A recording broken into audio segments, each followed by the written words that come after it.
اعوذ باللہ من الشیطان الرجیم، بسم اللہ الرحمن الرحیم۔ بہنوں اور بھائیوں، امید کرتا ہوں آپ سب خیریت سے ہوں گے۔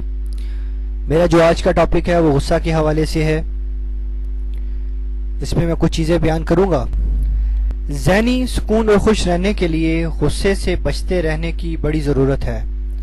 حدیث نبوی صلی اللہ علیہ وآلہ وسلم ہے کہ پہلوان وہ نہیں جو کسی کو بچھاڑے، بلکہ پہلوان وہ ہے جو اپنے غصے کو ضبط کرے۔ ہر ایک سمجھدار آدمی یہ کہتا ہے کہ جہاں تک ہو سکے غصے سے بچیں، کیونکہ غصے کی حالت میں عقل ماری جاتی ہے۔ انسان کچھ بھی کر سکتا ہے، جو کہ عام گالی گلوچ سے لے کر کسی کو قتل کرنے تک ہو سکتا ہے۔ پھر جب غصہ اترتا ہے تو انسان اپنے کیے پر پچھتاتا ہے۔ بکرات کہتا ہے، غصہ کبھی کبھی قابل سے قابل انسان کو بھی بے وقوف بنا دیتا ہے۔ اس کا مرکز دماغ نہیں بلکہ انسان کا دل بیان کیا جاتا ہے۔ اسی طرح دوسرے جذبات جیسے پیار وغیرہ کا مرکز بھی دل ہی ہوتا ہے۔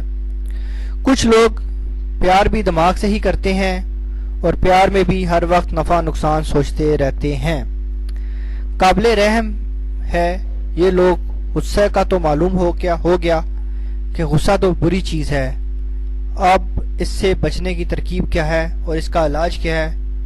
بات یہ ہے کہ علاج جس چیز کا بھی کیا جاتا ہے، پہلے اس کو سمجھیں کہ اس کی وجہ کیا ہے اور یہ کہاں سے پیدا ہوتا ہے۔ پیار اور غصہ عام سطحی دماغ کی پیداوار نہیں، بلکہ یہ زیادہ گہرائی سے آتے ہیں۔ آپ یہ کہہ سکتے ہیں کہ یہ دل کی پیداوار ہیں، اور جب غصہ آتا ہے تو ذہن کا کام کرنا چھوڑ دیتا ہے۔ اس کا علاج کرنے کے دو طریقے ہیں۔ پہلا طریقہ تو عام لوگوں کو معلوم ہے کہ آپ غصے کو کنٹرول کریں۔ اس کے لیے آپ کو اپنی قوت ارادگی استعمال کرنی ہوگی۔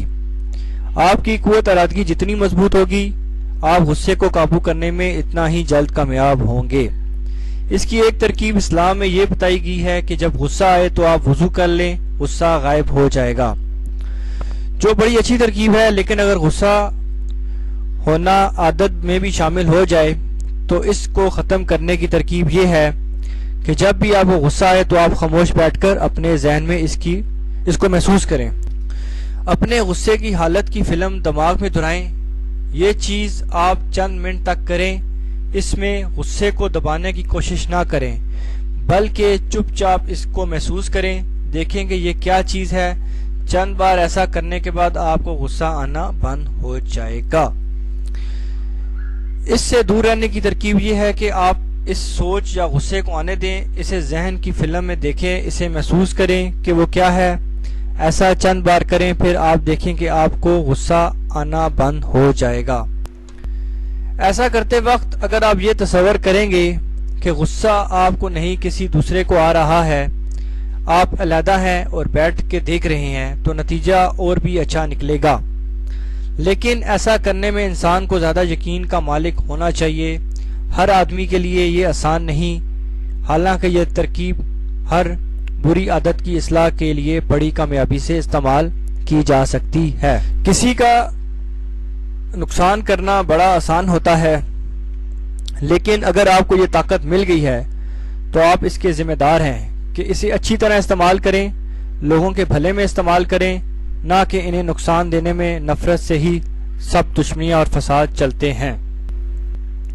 اور غور کیا جائے تو ایسا کرنے کی عموماً کوئی خاص یا معقول وجہ بھی نہیں ہوتی۔